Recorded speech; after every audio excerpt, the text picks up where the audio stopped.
일기 가운데 이런 시기를 남기셨습니다. 내가 이토록 나의 소중함을 하나씩 잃고 있을 때 이 세상 어느 곳에서는 나의 이름으로 인하여 어둠이 있으리. 나의 이름은 결코 이름만은 아니리라 하는 목회 단상에서 자신의 그 암 투병기 속에서 이런 글을 남기셨습니다. 당신이 그 암에 걸리셔가지고 그 투병을 하는 중에 암으로 인해서 자신의 가장 소중한 것들이 하나씩 이루어져감을 경험하게 됩니다. 처음에는 이루어져 가는 것만 생각했을 때 그 마음이 힘들고 괴로웠는데 문득 그런 생각이 드시더랍니다. 내가 이름으로 인해서 그 누군가에게 얻는 것이 있지 않겠는가? 내가 소유하려고 할 때 오히려 역설적으로 그 누군가에게 이름이 되고 내가 이름이 될 때 그 누군가에게 얻음이 되지 않겠는가? 이 글을 보면서 이것은 소극적인 의미에서 깨달음이겠다 그런 생각을 했어요. 내가 원치 않은데 물리적이거나 또 환경적으로나 또 외부적인 요인으로 인해서 내가 이뤄지게 될 때 소극적인 의미에서 무엇인가 얻는 것이 있겠다 깨달아졌다는 거죠. 근데 우리 신앙인들은 소극적인 방법으로 살아가는 사람들이 아니라 보다 더 적극적인 방법으로 살아가는 사람들이 아니겠습니까? 이름과 어둠에 대한 것을 적극적으로 바꾼다고 하면 어떻게 되겠어요? 그 누군가에게 어둠이 되게 하기 위하여 내가 스스로 버림이 돼야 되겠다 하는 것이 적극적인 측면 아니겠습니까?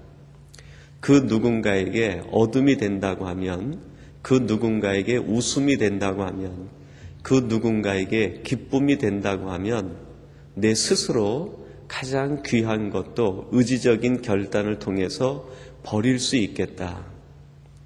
적극적인 버림 속에서 그 누군가의 행복을 주고 웃음을 주고 기쁨을 줄 수 있다고 하면 그것이 우리 신앙인의 가치 있는 삶의 내용이 아니겠는가 하는 생각을 했습니다.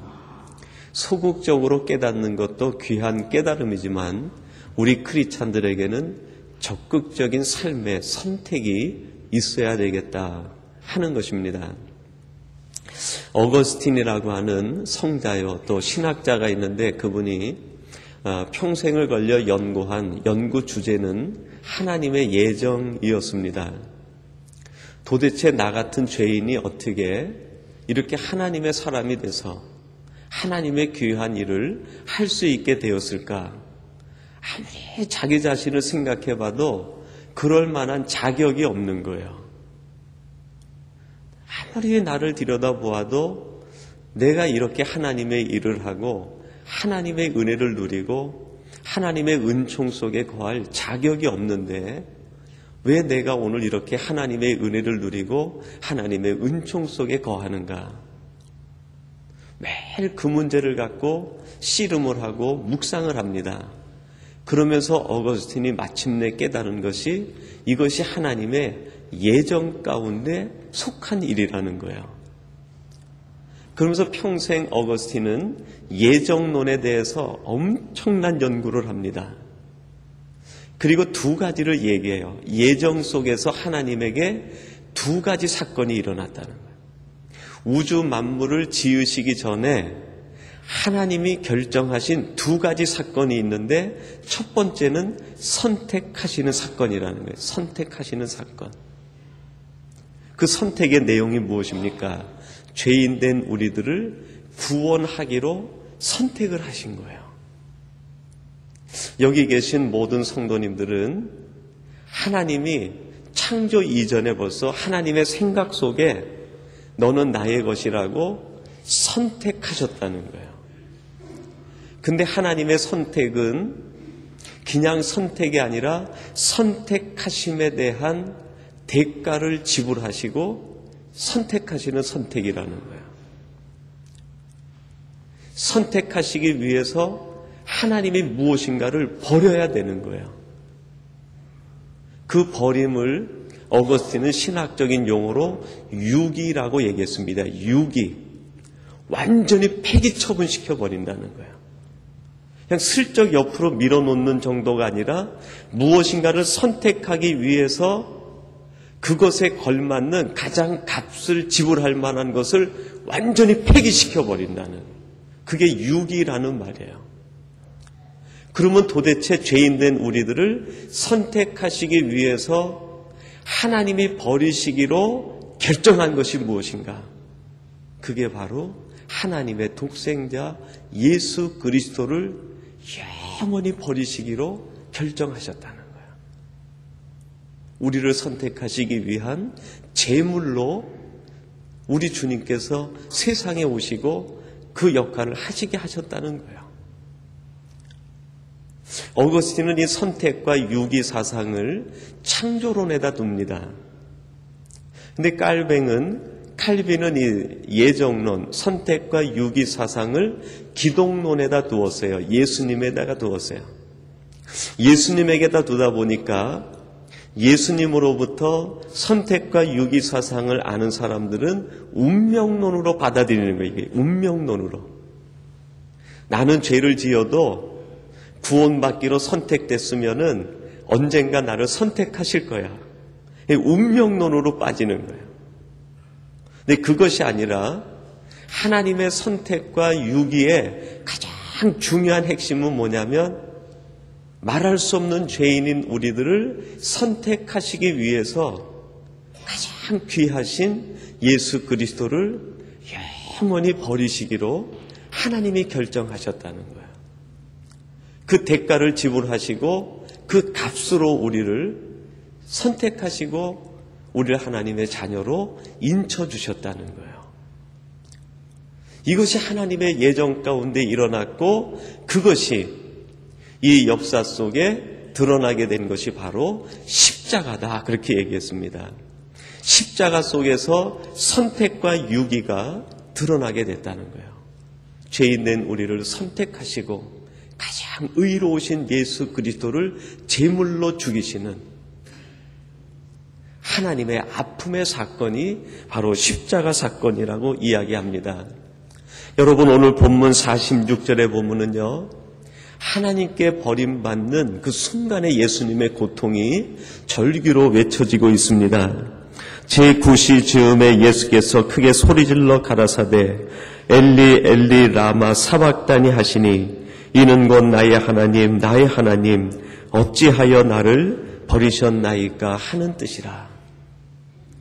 우리를 선택하시기 위하여 십자가에 예수님을 못 박게 하시고 그를 제물로 죽이시는 하나님을 향해서 그 고통이 얼마나 큰지 하나님 앞에 부르짖는 거예요.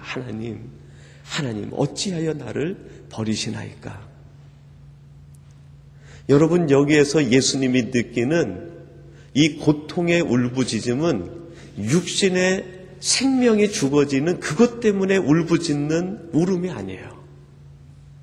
육신의 생명이 끊어지는 것 때문에 예수님께서 절규하시는 것이 아니라 하나님께 버림받는다는 것이 얼마나 무서운 일인지, 하나님의 사랑에서 끊어지는 것이 얼마나 처절한 고통인지 십자가상에서 그걸 느끼는 거예요. 아버지요.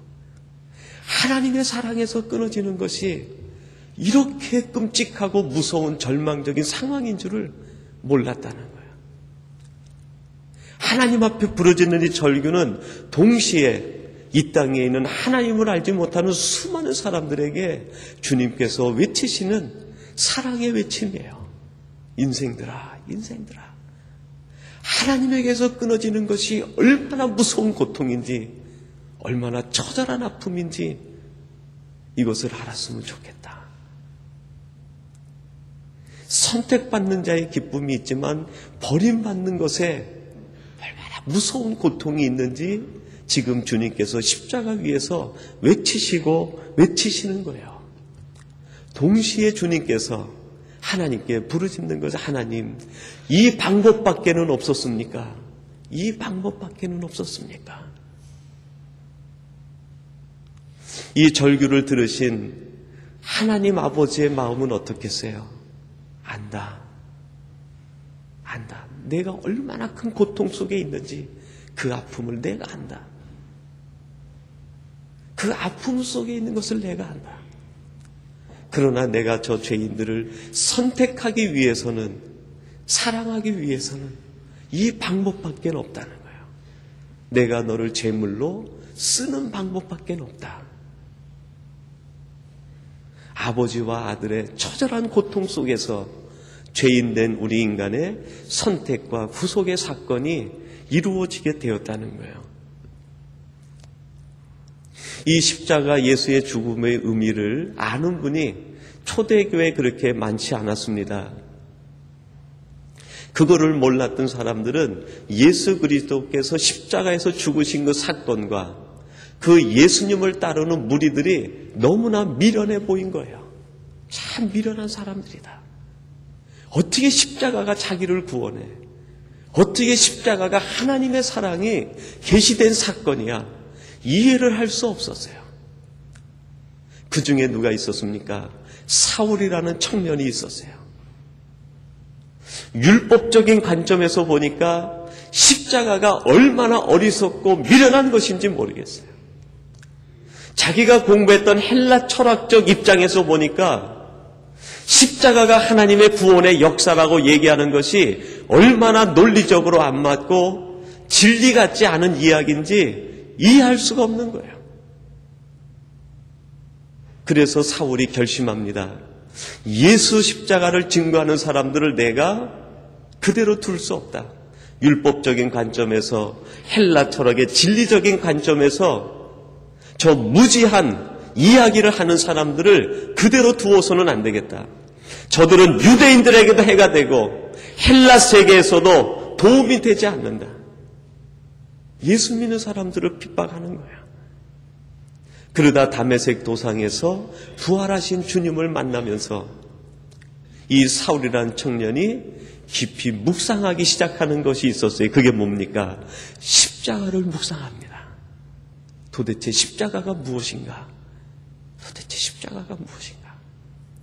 그 십자가를 묵상하는 가운데 이 사울의 마음속에 하나님의 놀라운 계시적 사건들을 발견하기 시작하는 거예요. 그러면서 로마서 5장 8절에서 사도 바울이 이런 고백을 합니다. 우리가 아직 죄인 되었을 때에 그리스도께서 우리를 위하여 죽으심으로 하나님께서 우리에게 대한 자기의 사랑을 확증하셨느니라. 우리가 아직 죄인 되었을 때에 하나님께서 십자가에 예수님을 죽이심으로 우리에게 대한 하나님의 사랑을 확증하셨다는 거예요. 무슨 뜻입니까? 예정 가운데 가지고 있었던 하나님의 사랑의 마음을 십자가 사건에서 우리 눈에 보일 수 있도록 확증해 주셨다는 거예요. 하나님이 가지고 있었던 그 생각이 십자가에 전부 드러나게 됐다는 거예요. 십자가가 하나님의 사랑이 계시된 역설적 하나님의 계시적 현장이라는 거예요. 근데 사도 바울은 로마서 5장 8절을 기록하면서 그 기록 내용을 기독론적 관점에서 기록을 합니다. 그래서 중간에 보면 그렇게 말씀합니다. 그리스도께서 우리를 위하여 죽으심으로 그랬어요. 예수님께서 우리를 위하여 죽으셨다. 기독론적 관점에서 로마서 5장 8절을 얘기합니다. 십자가의 사건을 기독론적 관점으로 보니까 예수님이 십자가에서 제물로 죽으셨다 그 말이에요. 예수님이 십자가에서 자기를 제물로 죽이시는 사건에서 그리고 무엇이 우리에게 계시되었는가? 순종과 하나님의 의의가 드러났다는 거예요.